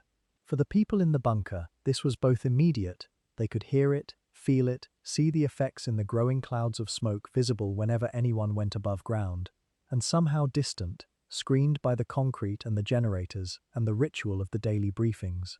Fegelein, in the days before his arrest, was present at these briefings and at the evening social gatherings that Hitler still maintained as part of his daily structure. He was drinking heavily. He was present in body but, according to witnesses, increasingly absent in any more meaningful sense. The charm was still occasionally visible, the social reflexes still occasionally fired, but the overall impression was of a man who had already made a decision and was waiting for the right moment to act on it. When the moment came, when he simply left, crossed the few kilometers to his apartment on the Bleibtreustrasse, changed into civilian clothes, and waited with his suitcase and his foreign currency, it was not a sudden impulse, but the execution of a plan. It was the final calculation, the final hours of the bunker, after Fegelein's execution, after Hitler's marriage to Eva Braun on the evening of the 29th, after both of their deaths on the 30th, were a continuation of the surreal and the catastrophic in equal measure. Traudl-Junge recorded that in the early morning hours of the 30th of April, Hitler summoned her and asked her to take down his last will and political testament, a document that blamed the war on international Jewry, expelled Göring and Himmler from the party for their betrayals, and named Admiral Dönitz as his successor. He then distributed cyanide capsules to the remaining staff and bid farewell to those present in a brief, emotionally muted ceremony in the corridor outside his private rooms. Shortly after 3:30 in the afternoon, the shots were heard. By evening, the innermost circle of the Third Reich had effectively ceased to exist. Those who could escape the bunker began attempting to do so. Some succeeded, many did not. Berlin surrendered on the 2nd of May, 1945. The war that Hermann Fegelein had helped fight, helped sustain, helped administer, in its most catastrophic dimensions, was over. The city that had been the capital of his career, the place where he had attended the Olympic preparations, where he had been photographed with the most powerful men in Europe, where he had married into Hitler's family and drunk at Bormann's table and laughed in the corridors of the Führerhauptquartier, was a ruin. He had been dead for 3 days, and the accounting for everything that had happened in that city and in that regime was about to begin. Chapter 14. The Tribunals and the Reckoning Justice. In the aftermath of the Second World War, moved slowly and imperfectly, as justice in the aftermath of catastrophe always does. The Nuremberg trials, formerly known as the International Military Tribunal, convened on the 20th of November, 1945, in the Palace of Justice in Nuremberg, a city chosen partly because it had been the symbolic home of the annual Nazi Party rallies, and partly because its courthouse had the physical capacity to host proceedings of this scale. The tribunal was constituted by representatives of the 4 Allied powers, the United States, the United Kingdom, France, and the Soviet Union, and prosecuted 24 of the most senior surviving figures of the Nazi regime, on charges that included crimes against peace, war crimes, and crimes against humanity. The verdicts were delivered in October 1946, 12 death sentences, 3 life sentences, 4 prison terms of varying length, and 3 acquittals. Hermann Göring, who had fled Berlin on the 20th of April and was subsequently captured by American forces, was sentenced to death, but took his own life the night before his scheduled execution. The Nuremberg trials established principles that reshaped international law in ways that endure to the present day. The Nuremberg Principles, formalized by the International Law Commission in 1950, codified the idea that individuals bear personal criminal responsibility for crimes against humanity, regardless of whether those acts were ordered or permitted by domestic law. The principle that I was following orders does not constitute a defense against such charges was established at Nuremberg and has been incorporated into virtually every subsequent international criminal law framework, from the Geneva Conventions to the Rome Statute of the International Criminal Court. This principle is not abstract. It is the direct legal consequence of what had been done in the name of the Third Reich, an attempt to ensure that no future perpetrator could shelter behind the authority of a state or a superior officer when the state's orders were themselves criminal. Fegelein, as noted earlier, was not present at Nuremberg, but the institutions he commanded and the individuals who served in them were subjected to sustained legal scrutiny in the years that followed the main Nuremberg proceedings. The subsequent Nuremberg trials, a series of 12 additional prosecutions conducted by the American authorities between 1946 and 1949, addressed specific categories of perpetrators: doctors who had conducted medical experiments on prisoners, judges who had administered Nazi law, industrialists who had used forced labor, and military officers who had commanded the Einsatzgruppen, the mobile killing units that had operated behind the German front lines in the Soviet Union and Eastern Europe. The Einsatzgruppen trial, formerly known as United States versus Otto Ohlendorf et al., prosecuted 24 commanders and officers of the mobile killing units and the supporting order police. The majority were convicted. 14 death sentences were handed down, though most were subsequently commuted.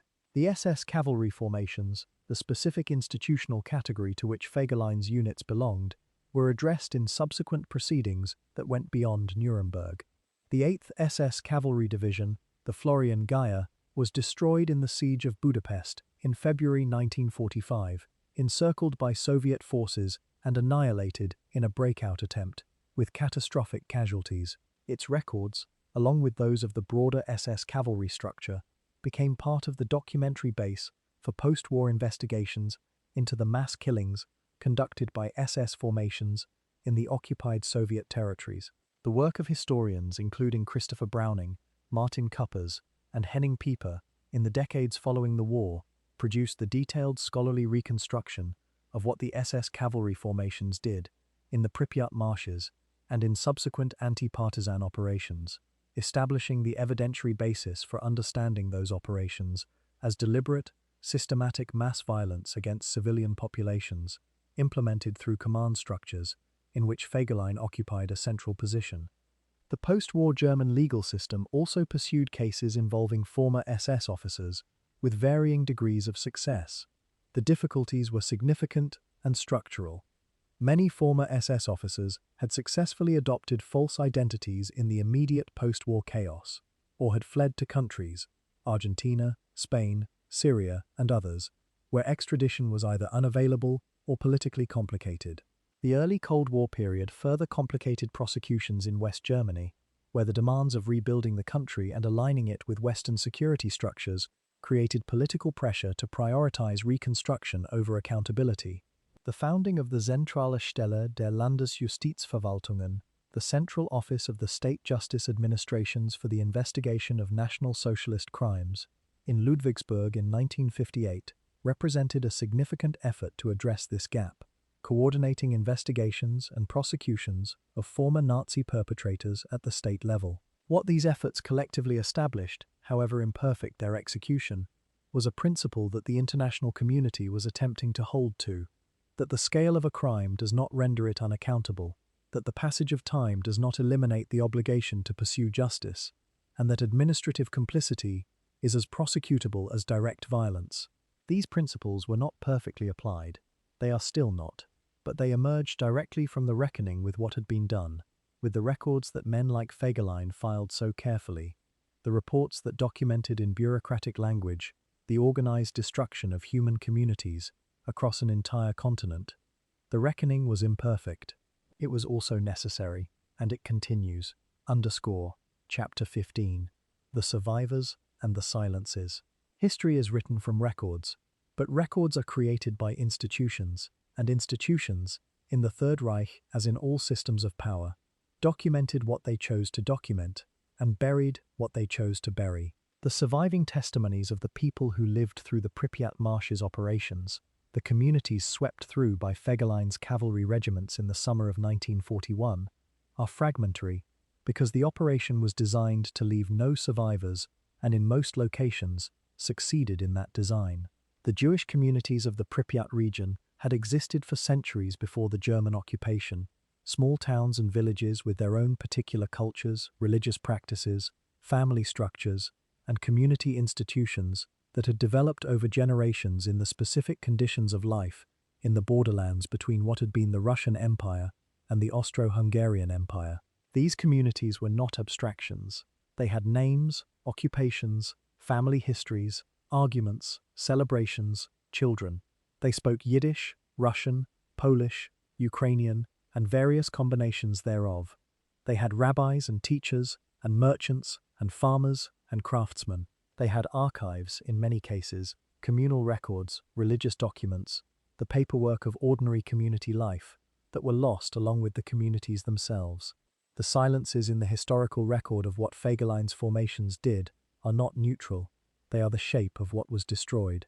In the decades following the war, a project of testimony collection, testimony from the survivors of the Holocaust, from the small number of people who had somehow escaped the operations that destroyed their communities, built a partial record of what those communities had been and what had happened to them. Yad Vashem, the Israeli institution established in 1953 as the world's central institution for Holocaust documentation, education, and commemoration, collected hundreds of thousands of testimonies, documents, photographs, and artifacts related to the murdered Jewish communities of Europe.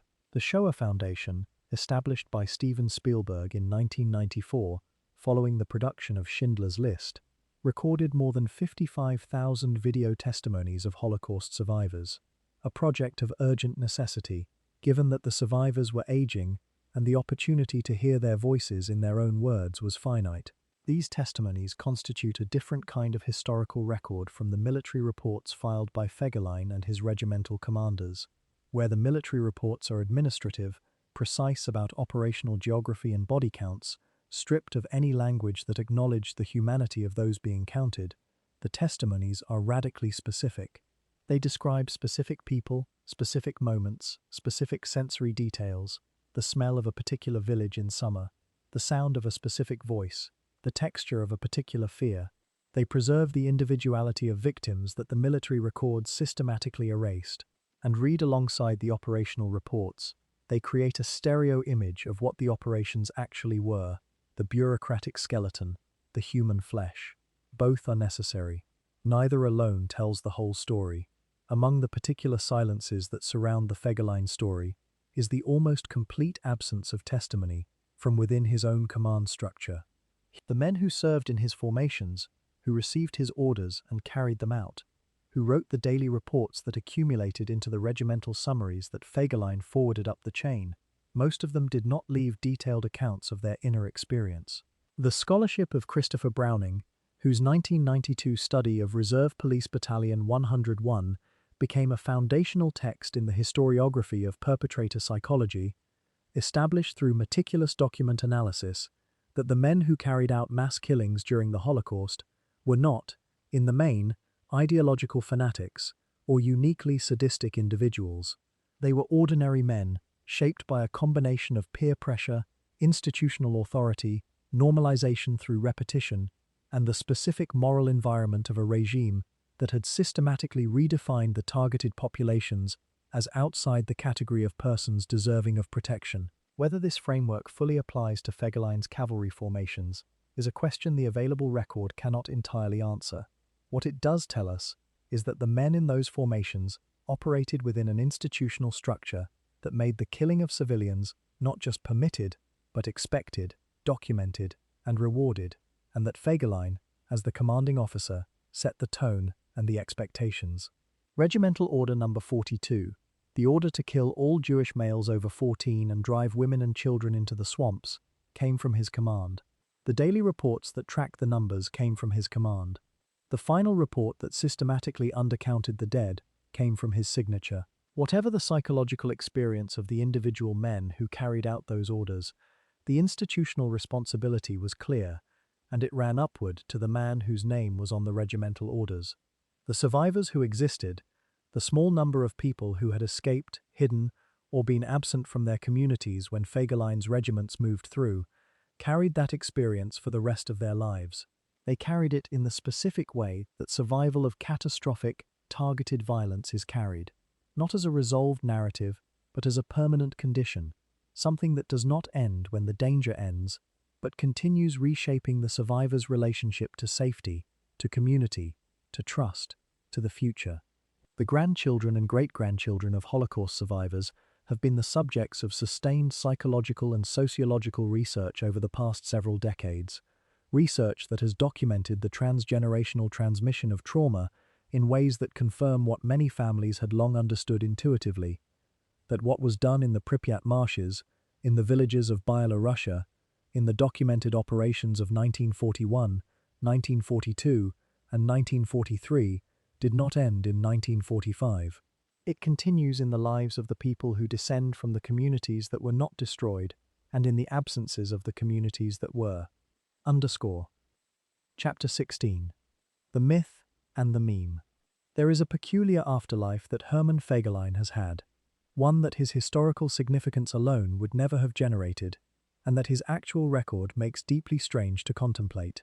In 2004, the German director Oliver Hirschbiegel released a film titled Der Untergang, released internationally as Downfall, which dramatized the final days of the Third Reich through the experiences of those in the Führerbunker. The film was based substantially on the memoir of Traudl Junge, whose testimony had been recorded in the documentary Blind Spot, Hitler's Secretary, and on the historical research of Joachim Fest. It was a serious, carefully researched work, which won multiple awards and was nominated for the Academy Award for Best Foreign Language Film.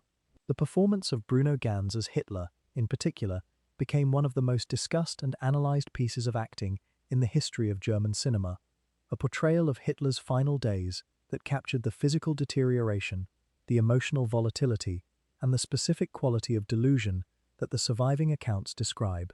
Among the scenes in the film was one depicting Hitler's reaction to the news of Fegelein's disappearance. In the scene, Hitler is informed that Fegelein has been found in his apartment in civilian clothes, attempting to flee Berlin. His reaction is explosive, a monologue of fury that the film renders with striking intensity, delivered by Bruno Ganz, in a performance that has been extensively analyzed for its accuracy to the eyewitness accounts of Hitler's emotional eruptions in those final days. The scene's visual grammar, the confined space, the gathered audience of officers, the escalating fury followed by a kind of cold subsidence into grief and resignation, these are specific and carefully constructed. Sometime around 2008, an internet user clipped the scene, replaced the German-language subtitles with English-language parody text about an entirely unrelated topic, and uploaded it. The Downfall meme was born. Over the following decade and a half, the format was used tens of thousands of times, across virtually every language and cultural context available, applied to football results, technology launches, political events, personal frustrations, and cultural controversies of every conceivable kind. The joke is structural. Hitler's fury is directed at whatever the subtitle writer has chosen as that day's object of outrage, with the formal seriousness of the original scene serving as comedic contrast to the trivial subject matter. The film's production team and the estate of Joachim Fest made various legal challenges to the use of the footage over the years, with mixed results. The format proved essentially unstoppable. The specific irony of this afterlife, the way in which the internet's most widely distributed piece of Holocaust-adjacent content is a comedy format derived from a film about the people who ran the Holocaust, is one that critics of the meme have noted with varying degrees of patience. The concern is not that humor is inappropriate in relation to history. Dark humor has always been one of the ways human beings process catastrophic events. and there is a long tradition of serious Holocaust scholars engaging seriously with the question of what forms of representation are appropriate, effective, and respectful. The specific concern about the downfall meme is more structural, that by divorcing the film clip from its context and using it as a blank template for any and all expressions of outrage, the format gradually trains its audience to associate Hitler's fury with frustration at trivial inconveniences, until the emotional register of the original, the specific gravity of what the bunker was and what it represented, is fully dissolved. That the scene being used as a comedy template is, in context, a scene from the final days of a regime responsible for the murder of 6 million people and the deaths of tens of millions more. The Fegelein angle of the meme tradition is specific. Because Fegelein's name appears prominently in the original scene, Hitler demands repeatedly to know where Fegelein is, insists on his arrest, declares his betrayal. The meme tradition produced a secondary Fegelein-specific strand, in which Fegelein became a kind of comic anti-hero, the lovable rogue who kept escaping punishment, the man whose disappearances and misadventures became the internet's go-to shorthand for getting away with things.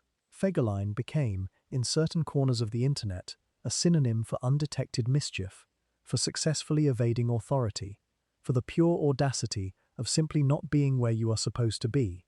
This is, when placed against his actual historical record, an almost incomprehensibly inverted characterization.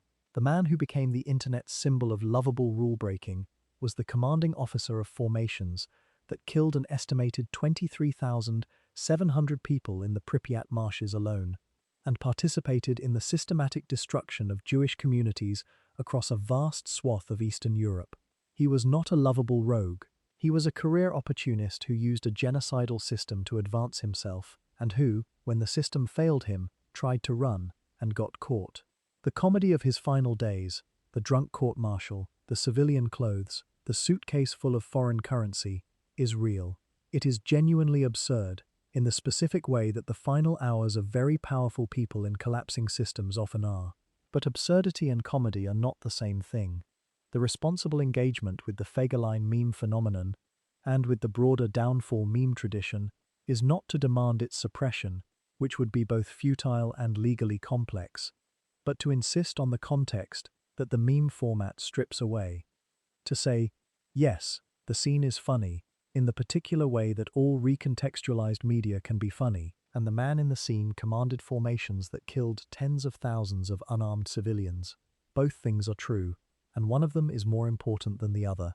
That insistence on context, on the weight of what the records actually show, on the gap between the internet character and the historical one, is precisely the purpose of a documentary like this one. Chapter 17. The Long Shadow. The question that serious history eventually has to ask about a figure like Fegelein is not simply what he did, though that matters enormously and must be documented with precision, but what his existence tells us about the conditions that made him possible. This is the question that makes the Fegelein story something more than biography. He was not the architect of any major policy. He did not design the final solution, did not construct the concentration camp system, did not run the Einsatzgruppen. He was, in the structural analysis of the Third Reich, a middle-ranking implementer, a man who received orders, adapted them to the specific conditions of his command, and executed them with the combination of energy, ruthlessness, and self-promotional calculation that characterized his entire career. He was useful to the system at a specific level of violence and administration, and the system rewarded him for his usefulness in the specific currencies of power that it controlled: rank, decoration, proximity, family connection, protection from accountability. This pattern, the middle-ranking implementer who is rewarded for effectiveness in carrying out policies whose full moral weight he may or may not have consciously registered, is not unique to the Third Reich.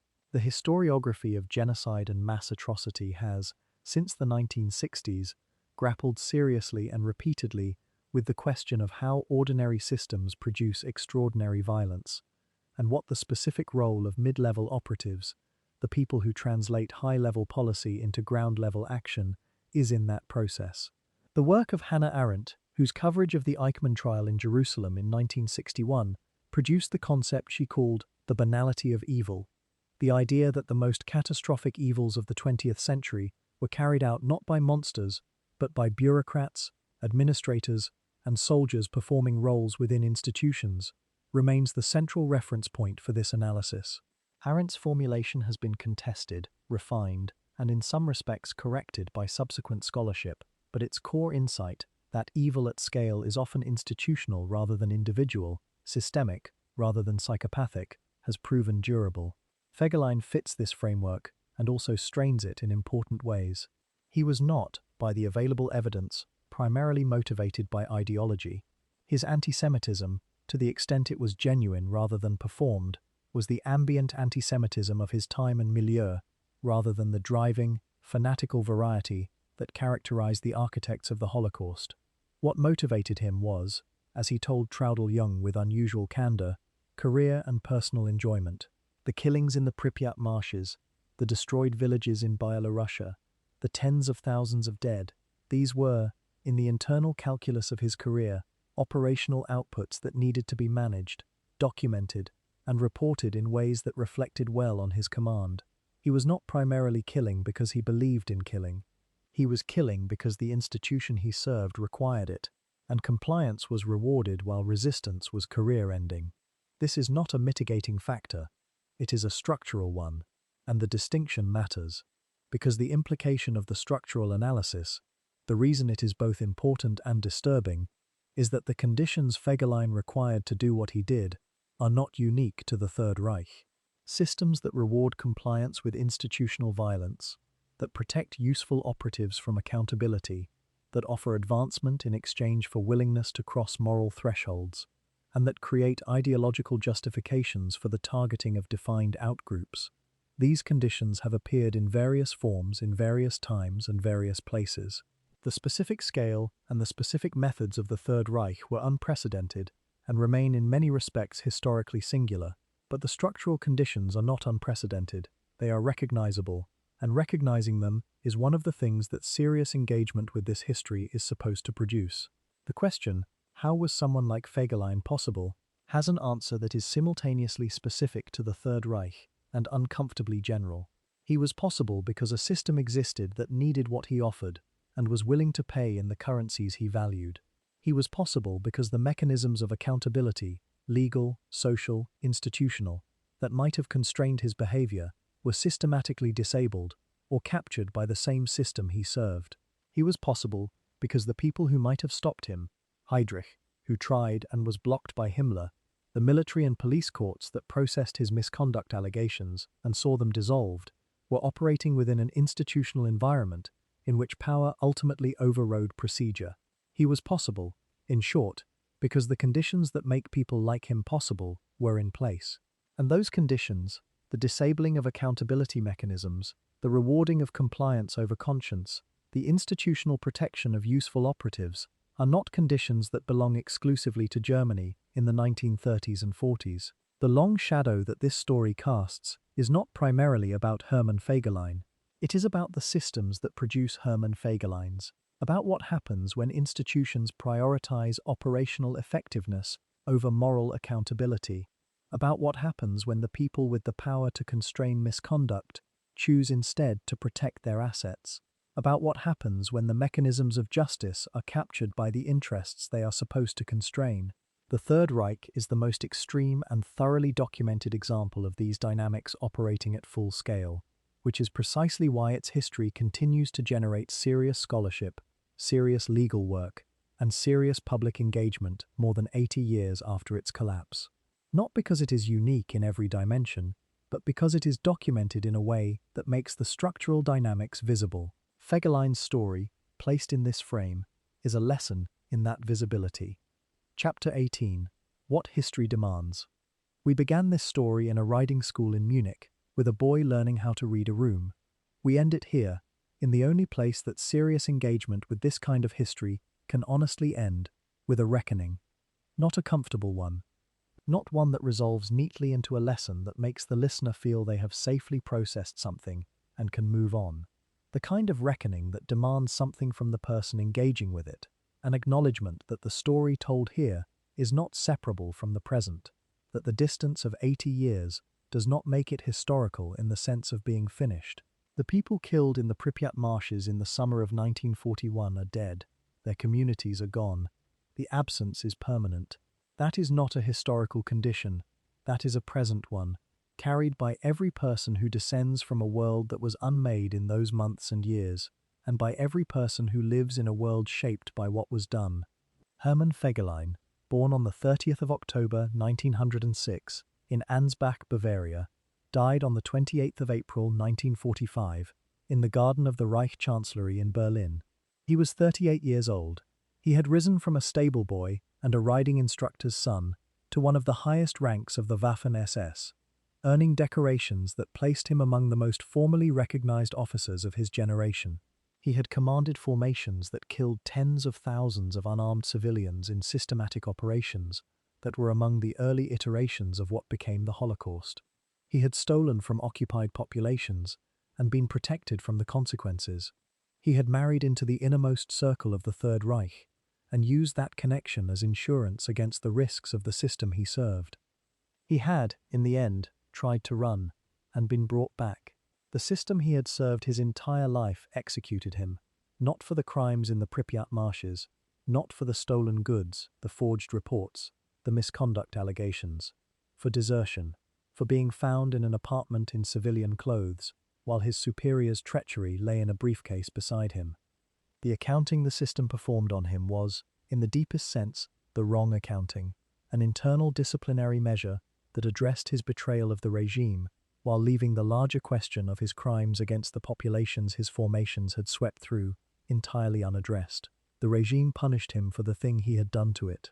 The other things, the 23,700 estimated dead in the Pripyat region, the hundreds of destroyed villages in Byelorussia, the participation in organized mass violence against civilian populations, were not part of the regime's reckoning with him, because the regime that would have had to perform that reckoning was the same one that had ordered, enabled, and rewarded those acts.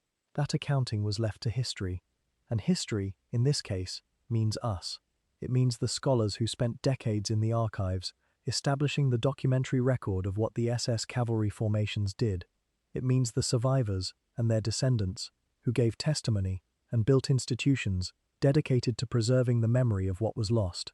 It means the legal frameworks constructed at Nuremberg and refined in the decades since, which attempt, imperfectly, incompletely, but persistently, to establish that no system of power is above accountability for what it does to human beings. It means every person who chooses to engage with this history in a serious way, rather than processing it as entertainment or resolving it into comfortable moral clarity. The history of the Second World War, and specifically the history of the Holocaust, of which the Pripyat Marshes operations were a component, has been more thoroughly documented, more extensively prosecuted, and more widely commemorated than virtually any other set of historical events. And yet, as the last survivors age and the direct connection to the events recedes, the challenge of maintaining the weight of that history against the forces of forgetting, simplification, and normalization becomes more rather than less demanding. The downfall meme is not the primary threat to this historical memory, not by any measure. The primary threats are structural, the thinning of educational programs, the political uses of historical revisionism, the way in which the sheer scale of the events can produce a kind of cognitive numbness in people encountering them for the first time, a withdrawal from full engagement because full engagement is almost unbearable. What we owe to this history is not paralysis in the face of that discomfort. It is engagement through it. The name Hermann Fegelein is not one that belongs in the company of the architects of the Holocaust, the Himmlers, the Heydrichs, the Eichmanns, whose names the Nuremberg trials fixed in the permanent record of human infamy. He was not that. He was a different kind of figure, a man whose story is perhaps more useful precisely because he was not exceptional. He was not brilliant. He was not uniquely evil.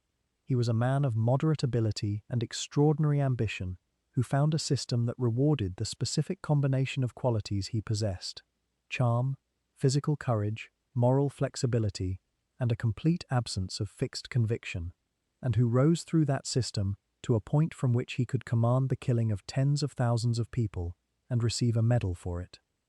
That is the thing that matters most about this story, not the drama of the bunker, though the bunker has its own terrible fascination, not the meme, though the meme tells us something about how we process catastrophe through culture. Not the medals, though the medals are a document of what the system valued.